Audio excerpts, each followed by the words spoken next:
to introduce our keynote speaker, Mr. Daniel Kish. Totally blind, Daniel has taught himself a new way to see. Through World Access for the Blind, he teaches individuals, educators, and Fortune 500s a new way to see through everyday challenges. Voted one of the top 10 speakers at TED 2015 and PopTech's Talk of the Day, and featured in over 150 major publications and broadcasts, reaching an audience of over 2 billion viewers around the globe. Daniel has served thousands of clients from Fortune 500 such as Apple, PayPal, Procter & Gamble, and more, to individuals of all ages and backgrounds in over 40 countries.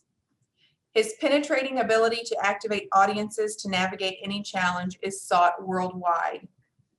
Another reason why we feel so lucky to have him here with us today.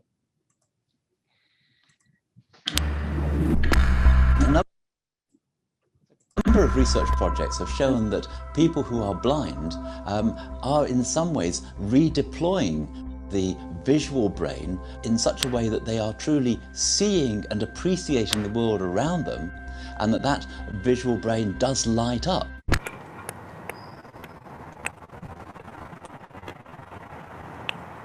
Moved it. I did, huh?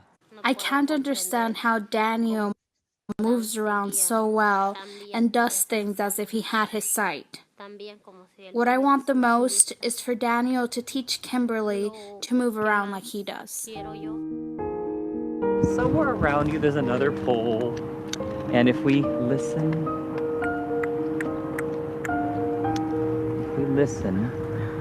we might be able to find it.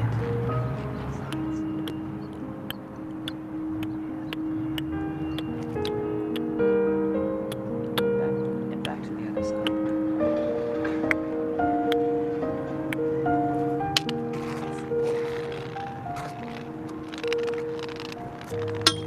Awesome! Very nice! It's gradually going taller. Yes! And then goes across. Yep. And then it's gradually coming back down again. Yes! That's amazing. I can like see the car. You can see it in your mind. Holy mother! I still sometimes shake my head when I think about the fact that that kid who got pulled out of PE, who was so clumsy and uncoordinated and couldn't catch a ball and ended up at the Paralympics. Sean Marsolis and Lisa Sweetie. One of the things I didn't like about tandem cycling was that my success or failure was based on my sighted pilot as much as on myself. 1 lap to go for Marsolis and I wanted to know that win or lose, it's because of my own abilities. So that's part of why I wanted to ride my own bike. My goal is to ride to work. I'm not sure how realistic or how safe, but Dan can do it, so if he can do it, then eventually I hope that I can too.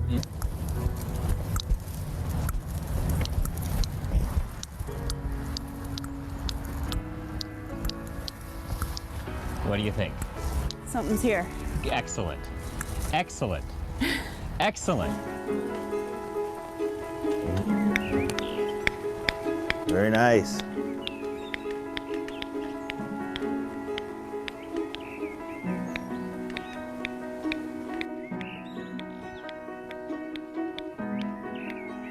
Track the boundaries of those houses. Good job. I'm gonna come fast.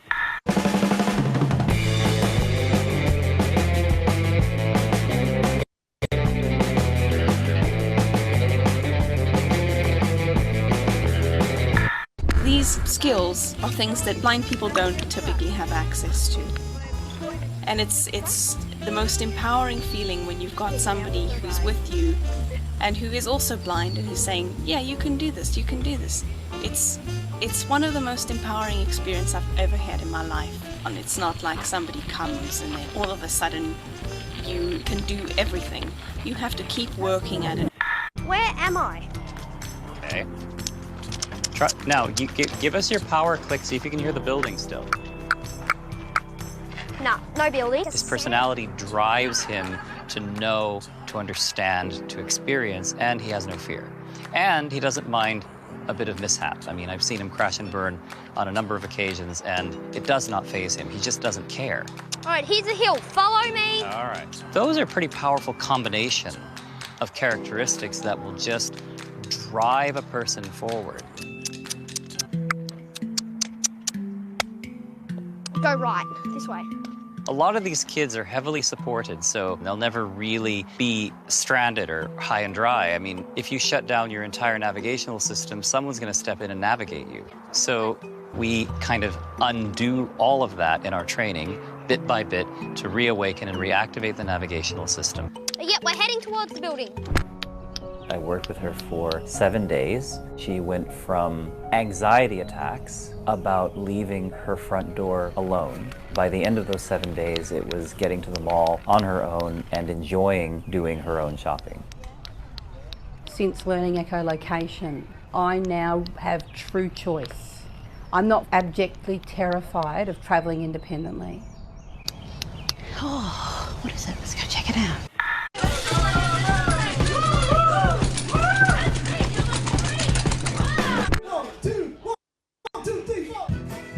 Everybody has something to learn from echolocation, and that is that we all are capable of so much more than we previously thought. We are really living in a new era of exploring the question, what can blind people see? I mean, it's sort of a temporary state because now we can actually teach our brains to image acoustically. People often ask me, Brian, do you wish you could see? And my response is, I already can.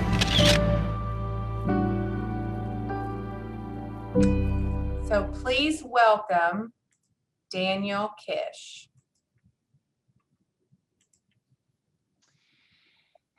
Daniel Kish in the phone.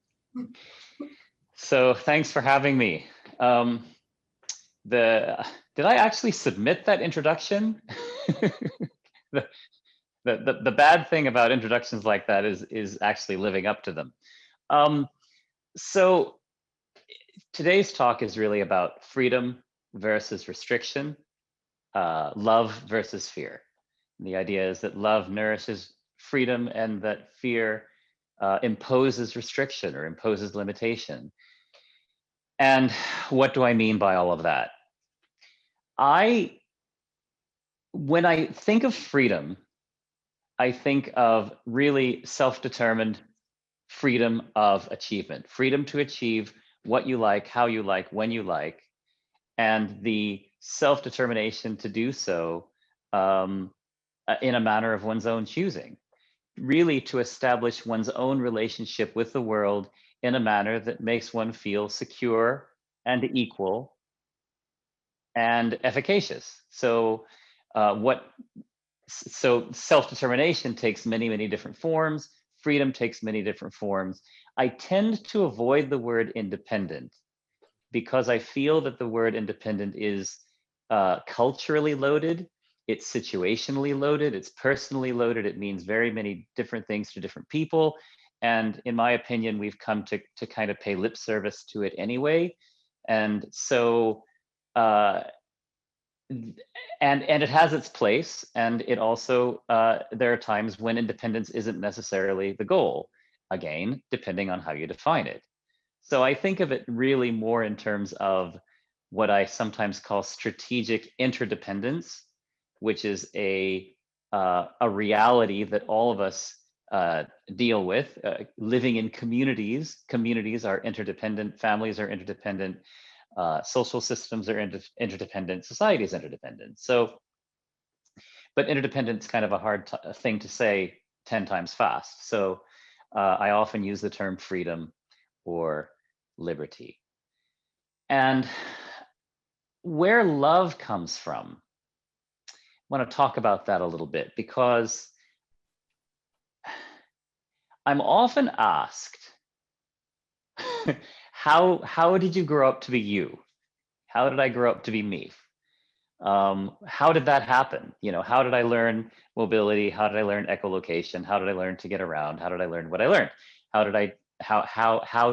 have I become who I am? And what I often say to that is that my parents valued my freedom. They appreciated my ability to enjoy the same freedoms and responsibilities as others my age, and they expected that I would grow up to enjoy the same freedoms and responsibilities as grown-ups. I call that love in the sense that when you love someone, you love them into the best that they can be. You love them into their freedom. You love them into their liberty. Now, when I say freedom, I do mean responsible freedom, conscientious freedom. To me, those two sort of go hand in hand. So you love someone into their freedom as a person, into their strength of character, into their personhood. And that freedom, as I said before, takes many different forms. So in the video, you saw kids riding their bicycles, you saw basically bunches of people doing crazy things, and yet you also saw a woman from Australia, and her main goal was really just to be able to get to the store, get to the shops. She had a career. She was a choir director, but she also helped run a household, and she had 2 kids. And she wanted to be able to get to the shops when she wanted to, and she wanted to be able to do certain things without always depending on others to do them with her or for her. A big part of our training, my training with her, was helping her to develop the confidence just to get to the coffee shop, her favorite coffee shop. I drank more coffee that week than I had in previous years. Also did more shopping. So it has to do with where one puts one's priorities, and it has to do with what one's freedom is. And she lived many years without concern about how to get places by herself, for herself. This whole idea of by ourselves, for ourselves, that's very much a Western concept. You don't see that in much of the world. In fact, you don't really see that in most of the world. So this idea of I want to do it by myself, I want to do it for myself, that's kind of a specific to our part of the world. And she was perfectly fine for 38 years not doing things by herself and not doing things for herself until such time as it somehow became not fine, where she felt she wanted the freedom to be able to pick and choose. She wasn't really raised to have that freedom. She was raised with the idea that in order to do things that you might want to do as a blind person, you would need support to do those. Now, that's not a not loving thing. So I'll get specific about that, because she was very capable of managing all of the supports she needed to do what she needed to do. She was one of the few choir directors, totally blind choir directors in the world, and she had someone help her around the stage. She had someone help her around her workplace, and none of that was an issue for many years, until at some point it somehow became an issue for her. But what I want to say about that is that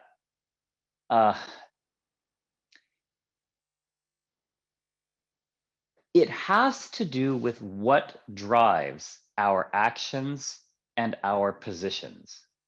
There are many times when I come to work with a student or come to work with a family, and I find that that child is just guided around all the time.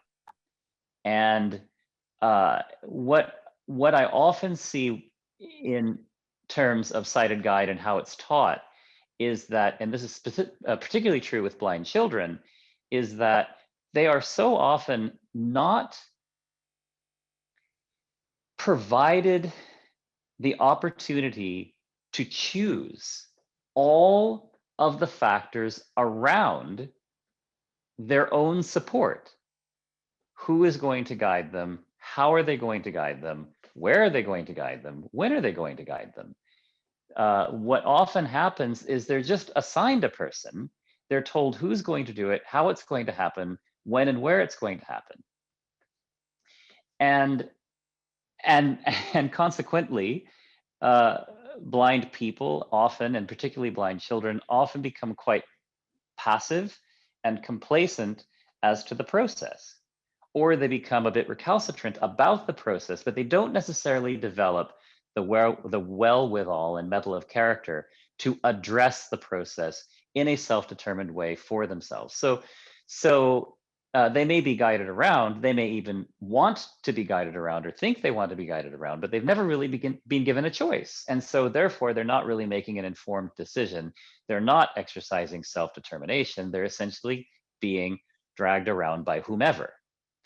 And so the kind of reverse of that is to look at it more in terms of how does a blind person or a blind child, in the case of this woman, she was 38, but she wasn't always 38. She was a little girl once, and she learned to engage her supports herself.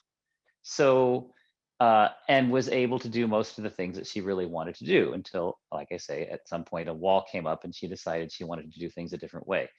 But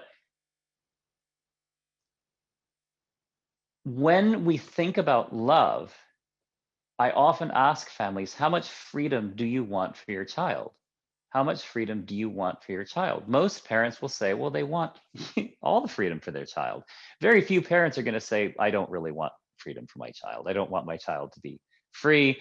You know, that's a rare answer. I don't know that I've ever actually gotten that answer. But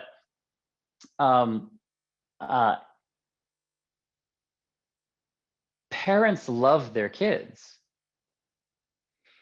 Parents love their kids. And in that, we often, I think, need to encourage parents and ourselves as instructors to look at the motivations behind some of our actions and some of our positions.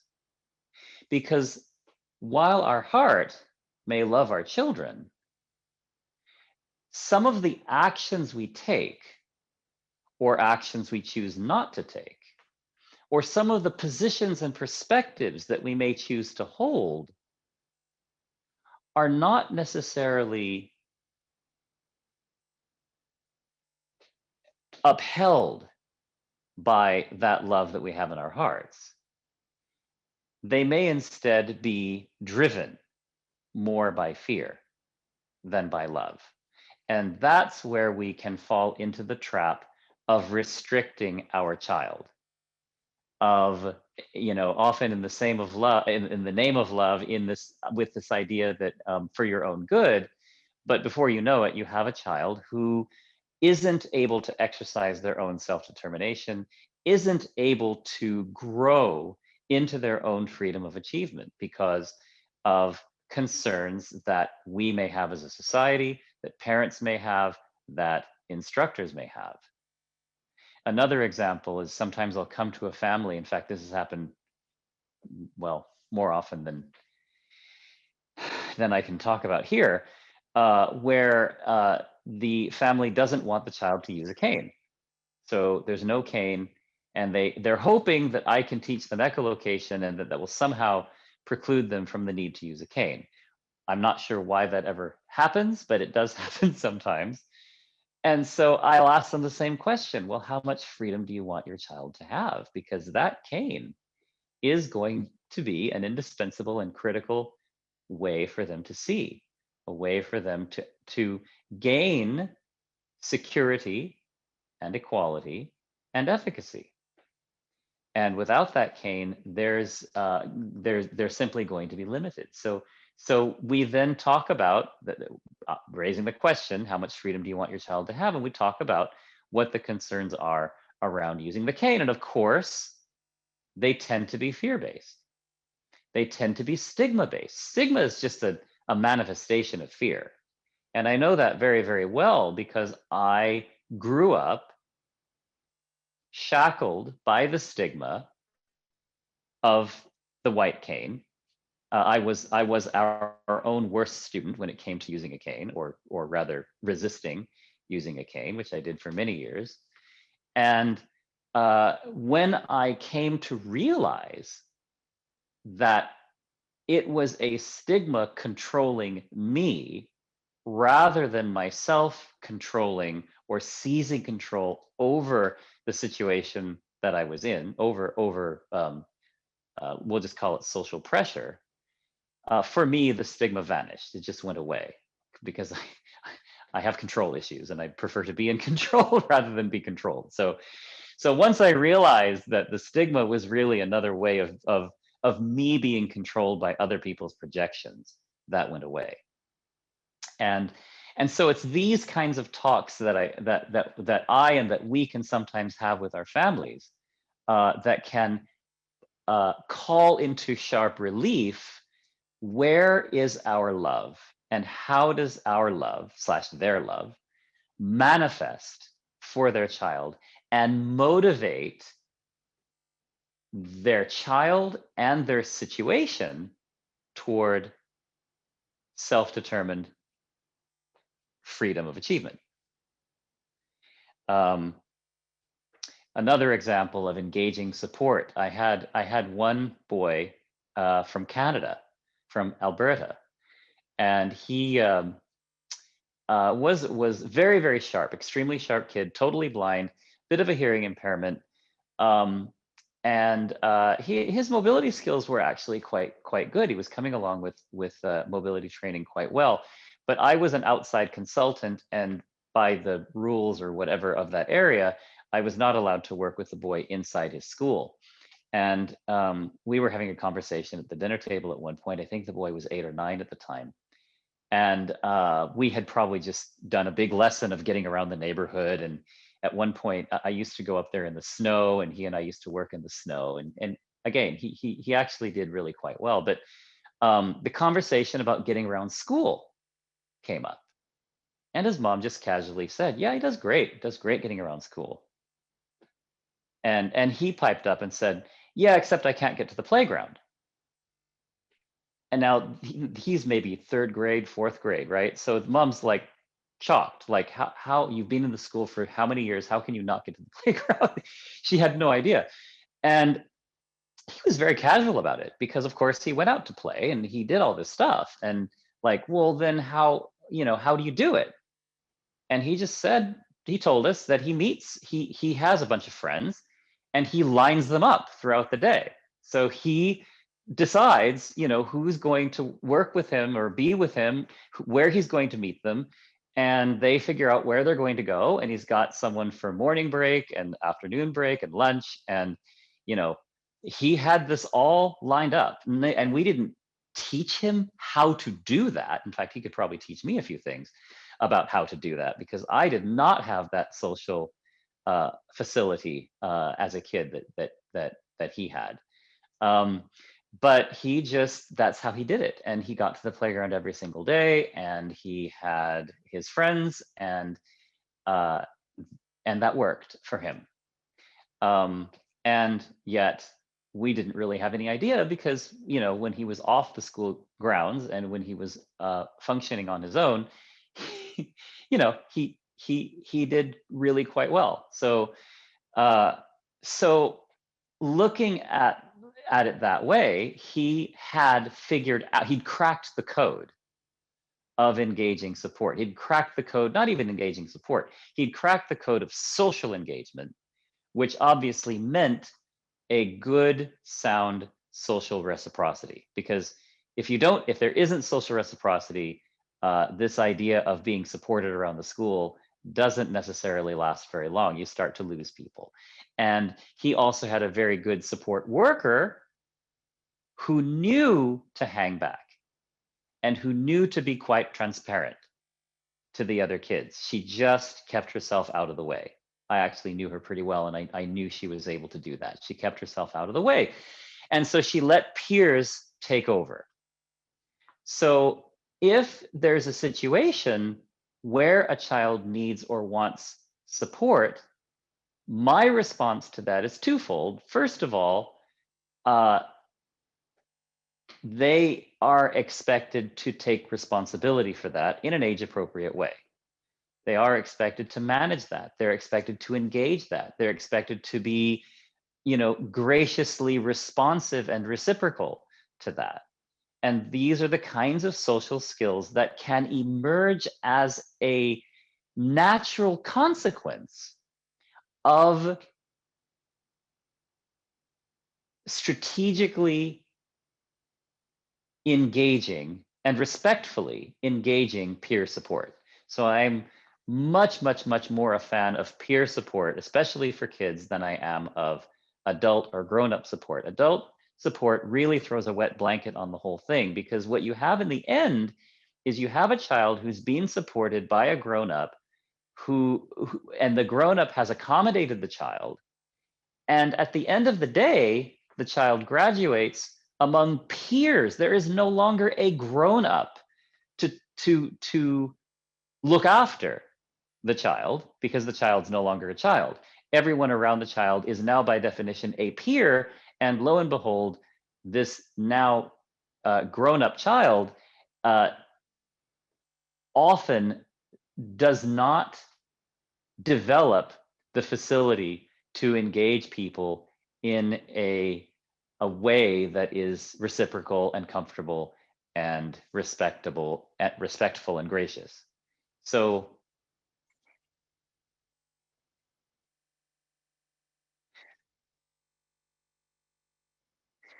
I'm listening to this thing in my ear. So what I want to talk about a little bit, dovetailing off of that, is what this idea of self-determination means to the brain. Freedom of achievement, freedom of movement, freedom of mobility, and freedom and self-determination to engage support as desired, when desired, by whom is desired, and how is desired. The brain, and I often tell this to parents, so I give the parents this brain science 101, okay, brain science 101. The brain is an actual physical organ. It's a physical structure, like our heart, like our lungs, like our stomach. But we don't tend to think much about our brain because, it doesn't make a sound. It doesn't beat like our heart. It doesn't expand like our lungs. It doesn't gurgle like our tummy. It's just there. It's like a mass inside our head, okay? And we often don't think about it. We really should think about it, because we cannot outsmart our brain. Our brain knows everything we are about to do before we do it, right? So the brain is the center of everything. And it has real physical structures that control, that direct, that govern everything we do. Every aspect of our lives, every aspect of our existence. Our brain manages all of that.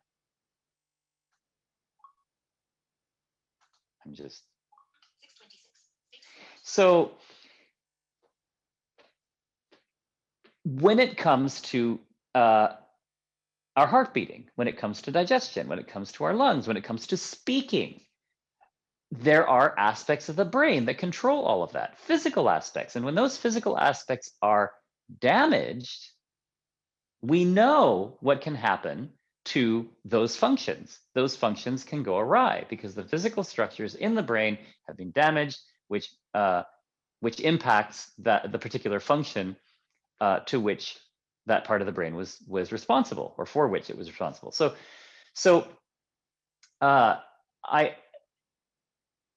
So if we think of the brain as a physical structure, we can think of it as being something like a muscle, okay? The very first axiom of neuroscience is use it or lose it, use it or lose it, okay? If you don't take anything else from this presentation, if you just take use it or lose it, that's really important.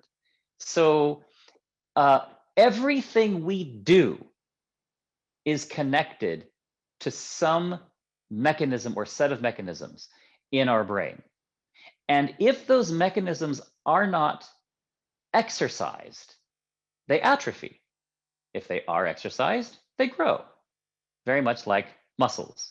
If muscles are used, they grow. If they're not used, they atrophy. It's very similar with the brain, except in the brain, you're not dealing with You're not talking about muscle fibers, you're talking about neural fibers, and you're talking about dendritic connections. So if we break that down in terms of things like freedom of movement, being able to get oneself from point A to point B. Some blind people prefer to do that. They prefer to self-navigate, or maybe they don't prefer to, but they have to in a particular circumstance because, you know, someone didn't show up or whatever, but they have to be somewhere. And so off they go. And the more you do that, your brain would say, the more robust become those mechanisms that allow you to do that. Real mechanisms responsible for freedom of movement, mechanisms responsible for perception, for imaging. Some of you may know about the MRI studies that show that it's the visual brain of proficient active echolocators. It's the visual brain that's processing that information.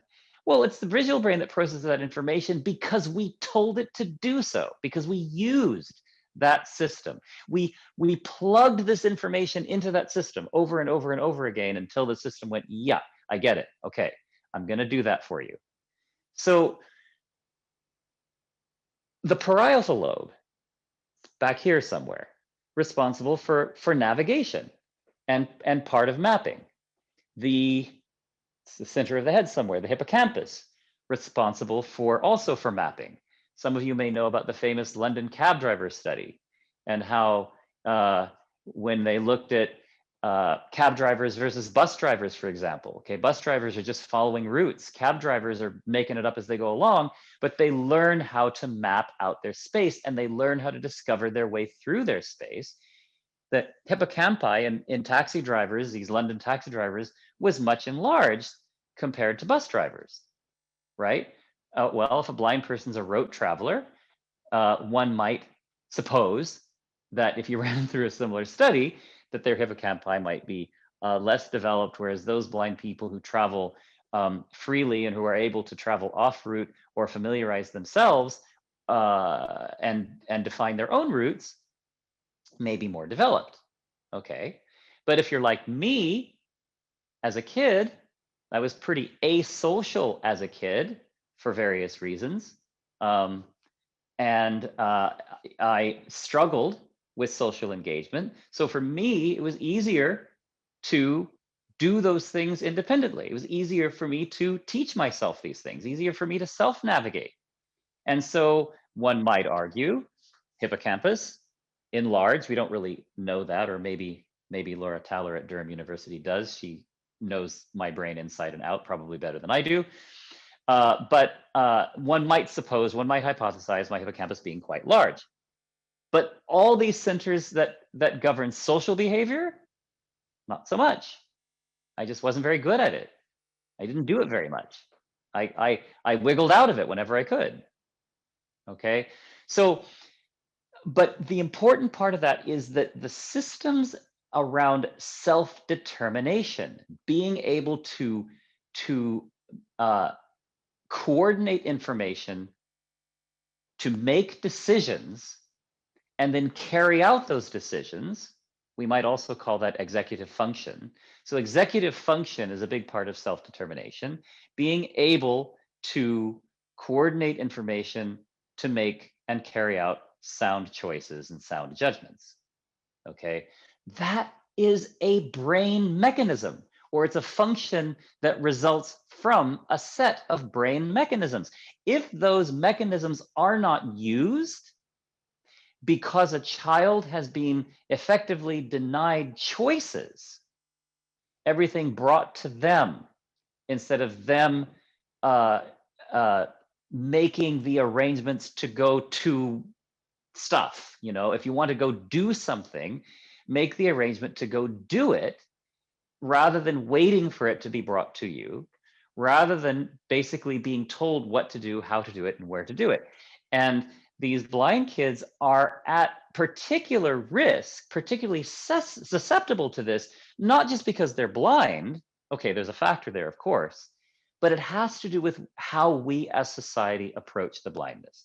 So I approach blindness much more in terms of how do we stimulate or activate all of these brain mechanisms around self-determination, executive function, freedom of choice, freedom to achieve, freedom to establish our relationship with our environment as we like. And that does not mean always doing for yourself by yourself.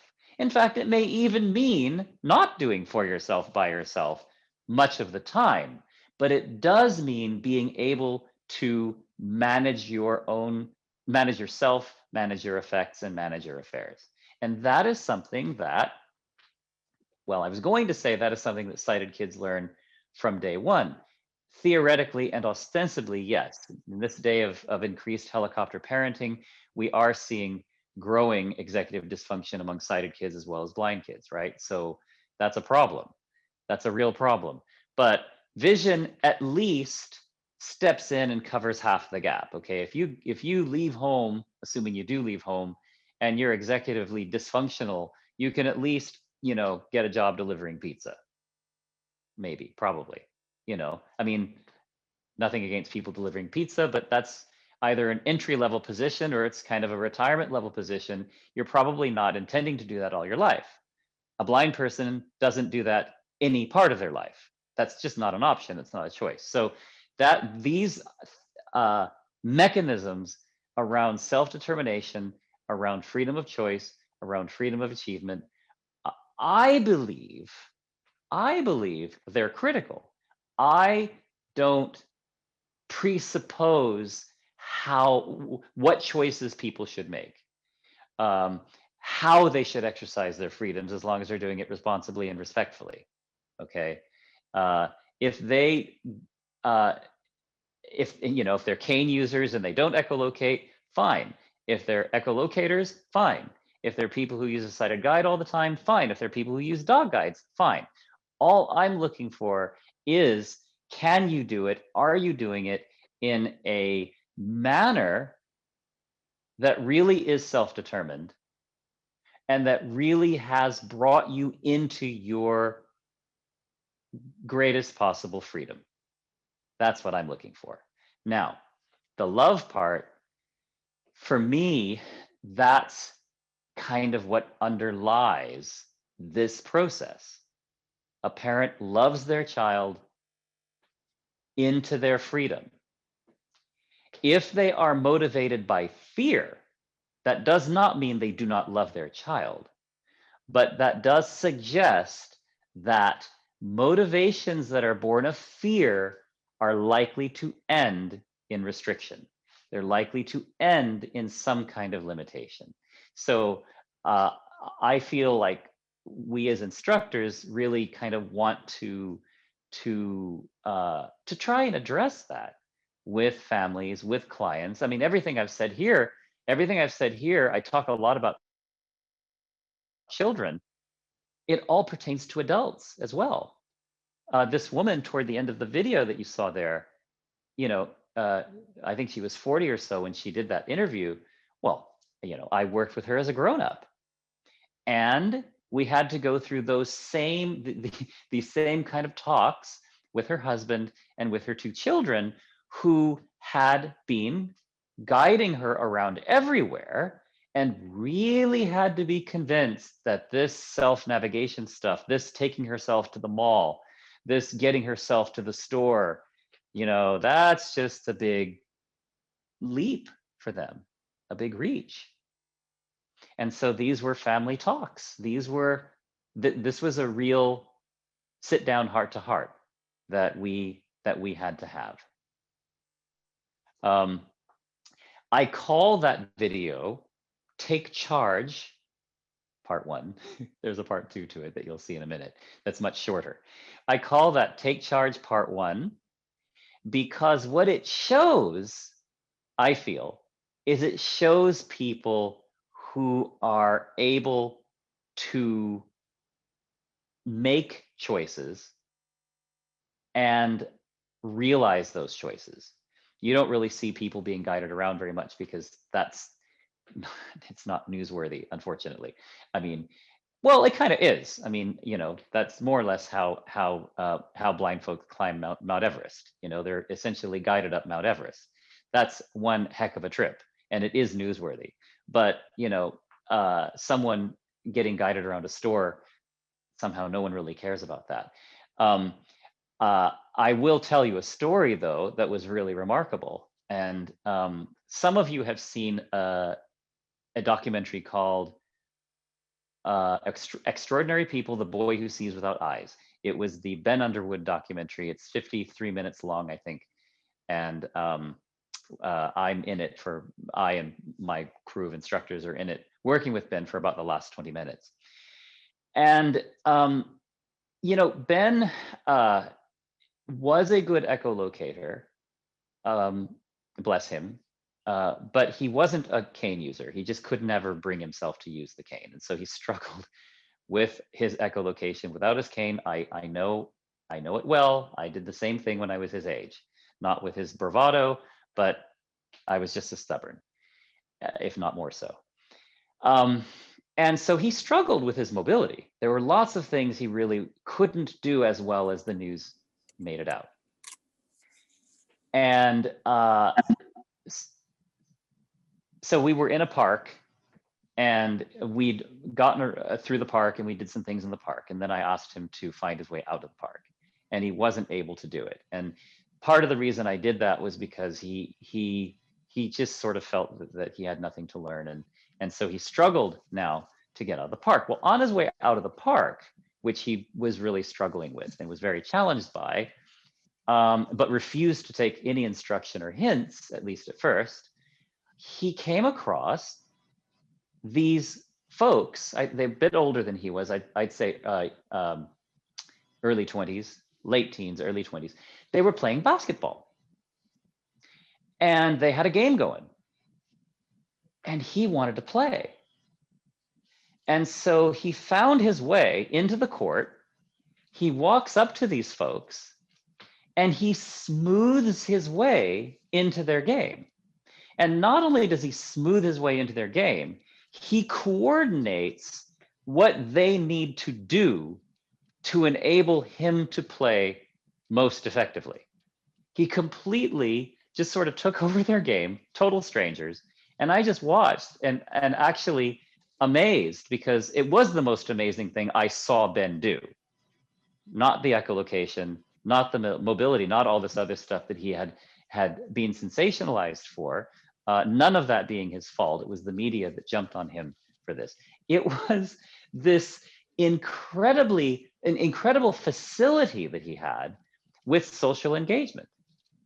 And that, more than anything, is how he got around. That, more than anything, is how he did what he did, and he did it very, very well. And out of a deep, passionate, incredible love from his mother. So that, to me, is the main message. And for us as instructors, we certainly don't love our students the way parents love their children. But I would say that I love, that I like very, very, very much when my students come into their self-determination, come into their freedom. I love it when Julianne was able to get herself to the coffee shop. I love it when Christian, one of the boy who was hiking up the hill, when he said, up the hill, follow me. In fact, he was the one that inspired the title of that video, Take Charge. He was in charge. He was in front. We were all following him. In fact, we were all struggling to keep up with him. Totally blind kid, looking for something. Well, he was exploring, and then he had to find his way back. And he took charge. He sort of embodies, he exemplifies this idea of self-determined freedom of achievement. I think I have a bit of time.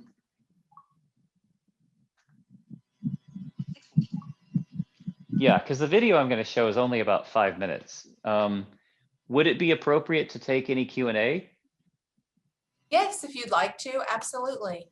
Sure. Why don't we take some Q&A? I won't get to a ton of Q&A, but any Q&A that I don't get to, please feel free to email me. Is that a link that you're able, or is that something you're able to send out to people? Yes, I Is will my put email your address? email in your bio. Mhm. Okay, that's fine. And then there are a lot more videos. There are some learning materials up on our website. So we have the website for just for ease is visioneers.org. So visioneers.org.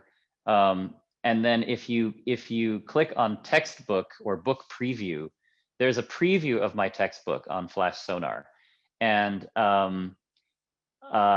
if you scroll down, there's some additional learning materials, and there are a lot of videos down there. But if you just Google my name and Google videos, there are a lot of videos that you can see some additional information about how the echolocation bit works. But yeah, I'll go ahead and take some questions. Daniel, someone has asked, can you explain and maybe demonstrate how the echolocation works? There is a follow-up to this, is an echolocation breakout session where you get me for an hour and a half, I think. But I can do a quickie. Actually, yes, I can do a real quickie. I'll use this. So very, very simply, if everyone closes their eyes, I'm going to hold this photo in front of me, and I'm going to make a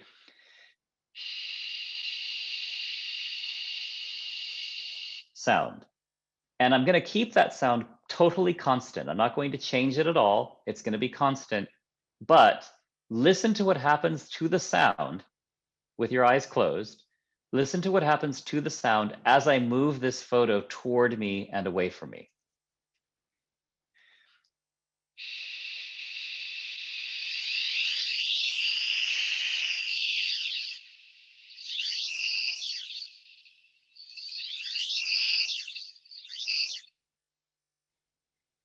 Right? So that swish sound that you kind of hear, some people say it sounds like waves, some people say it sounds like it gets louder, some people rightly describe it as a flange effect or a phase shift. Those are engineers. Any engineers in the group might describe it that way. As it gets closer to me, the changes, right? So that's an incredibly simple, very rudimentary example. However, if developed, we're using a click instead of a shh, okay, for lots and lots and lots of reasons. You learn to do what I just did, but with all different kinds of surfaces in all different kinds of places and at much greater distances. So that effect that you just heard will work for hundreds of meters away for surfaces that are large enough and highly reflective. You can use it to tell what things are as well as where things are. And so you can learn to develop that skill, learn to fine tune that skill if you want. If you put in the work and the effort, you can learn to fine tune that skill to do a lot more things. And so some of what you saw the students doing in Take Charge Part 1 was exactly that. It was using the echolocation to get patterns of reflections from surfaces in their environment. And you'll see a few more examples of that in the follow-up Take Charge Part 2. So other questions?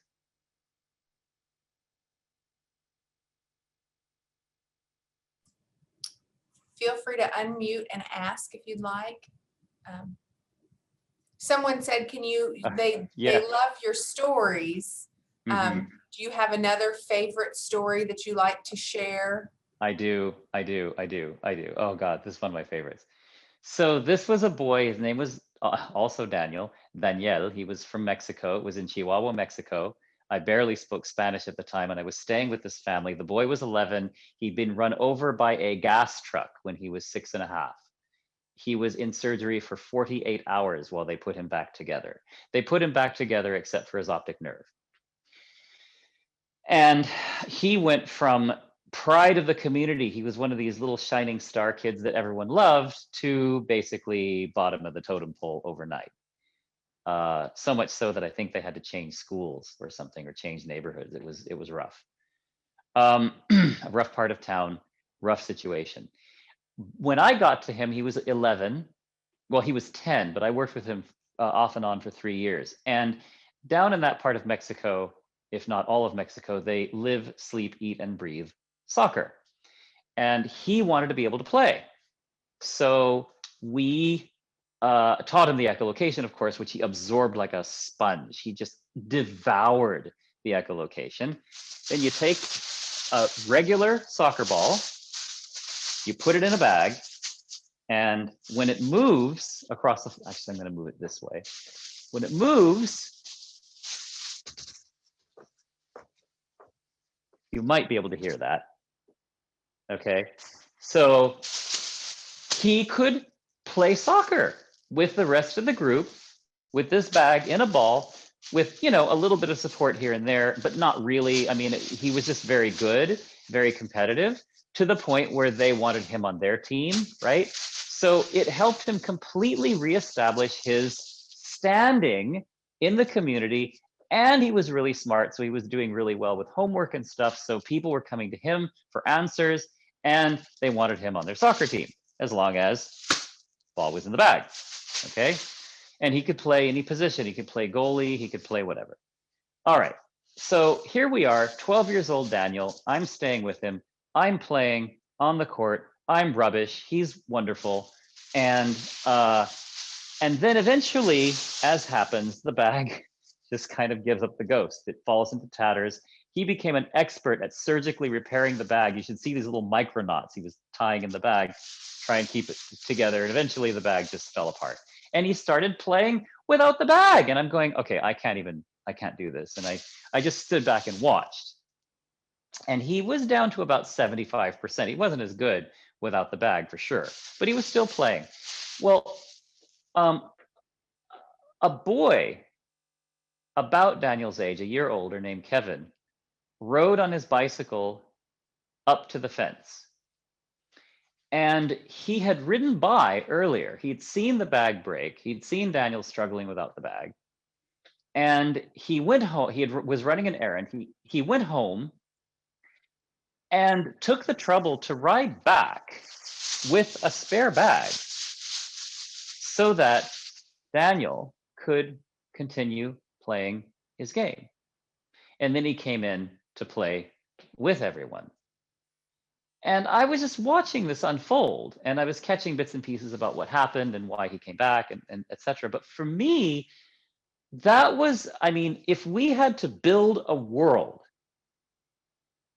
that would be a great way to start one. Because it wasn't a sympathy thing. It wasn't a, I feel sorry. It was a very respectful, rather casual gesture. He just kind of handed it through the fence. Not much was said. Daniel took the bag, wrapped it around the ball, and off they go. There wasn't much said. It was, and it was precisely that kind of casual nature of the exchange that made it so powerful. That was 2003.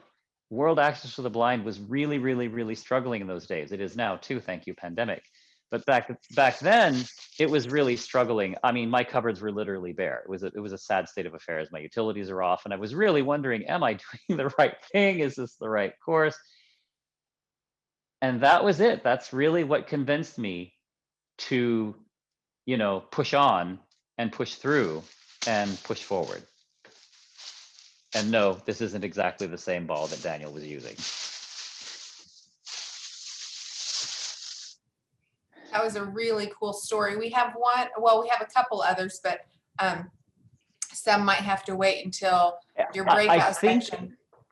I think I can do one more, and then we'll do the video, the closeout video. Yeah. If that's okay. Yeah. What is one of the most remarkable changes you have personally experienced by training a client? Well, that was one of them. That was a massive transformation for me. But another one, this boy's name was also Daniel, also 11, spelled differently, Danyl. He was from Scotland, and he was asphyxiated from an asthma attack, and woke up didn't wake up. He was in a coma for weeks. And then he woke up unable to move, and they had to rehabilitate him to be able to move. And they couldn't rehabilitate his lower half. And so he was in a wheelchair, and he was being pushed around in a wheelchair. Really smart kid, very, very bright, able to stand, but not able to walk. And they wouldn't give him mobility because he couldn't walk, but they were going to discontinue physiotherapy because he wasn't walking, right? So he was caught in a catch-22, unable to learn mobility because he couldn't walk, but unable to learn to walk because he couldn't get around, right? So I came in, I'm going to go off camera for just a moment. I came in with a white cane and a hiking stick. This was fancier than the one I gave him, I think, but okay. So he basically learned to use a white cane in one hand and a hiking stick in the other. And I taught him how to walk that way. All right. So that was amazing and deeply, deeply moving. That happened about 10 years after the first Daniel. He eventually got up and kind of left his wheelchair behind. It wasn't quite that easy, but that is eventually the result. But because of the nature of his sort of multiple issues, the wheelchair, the social system, they weren't going to give him mobility. The physiotherapist was great. She was all on top of this. She wanted to continue working with him. So she was behind this, and she was his best advocate. But it really called everything I knew together. If you read the textbook, you will see reference in chapter 3 to the freedom formula. I call it the freedom formula. It isn't a formula, but it's a neat way of conceptualizing freedom. And you look at how it's spelled out in that chapter. That chapter was more or less written on a train from Scotland to Poole, I think. I wrote out, I mean, of course the chapter's been refined and stuff, but I wrote the skeleton, the meat and the bones of that chapter came from my work with Daniel in Scotland. I'm gonna sign off now. Any other questions, please feel free to email me. There's one more short, powerful Take Charge Part 2 video coming up, and then I will see those of you who I will see in the next session. Thank you so, so much for having me. Thank you so much. We will play that video. That's our hope for Hamoudi, is that he's going to, as an adult, he's just going to be able to just power through life like he does now, but basically without anybody helping him. People get stereotypes from what they think. So what I do is I show people that they're wrong. And I do my normal stuff. And that has blown to pieces a bunch of stereotypes. I go out there and I run through them. So go with your heart, get out there, do something, Don't just sit there thinking you can't do anything, because you can. Hamoudi Smith, touchdown! Like you guys can see with your eyes, and we can see with our ears. 3, 2, 1, go! This obstacle course is not just holes, it is a goal. And the bigger the goal, the more obstacles you'll face. And on the other side of that goal is victory. Un Guinness World Record. Stop. E allora!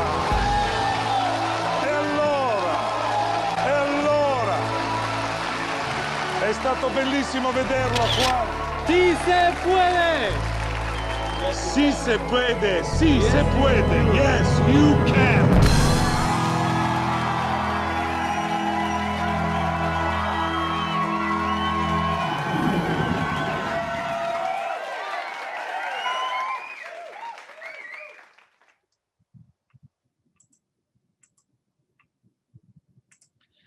Okay, that is the end of our opening session. Following this, you will have until about 10:30 to check out the vendors. The ending code is freedom. I am typing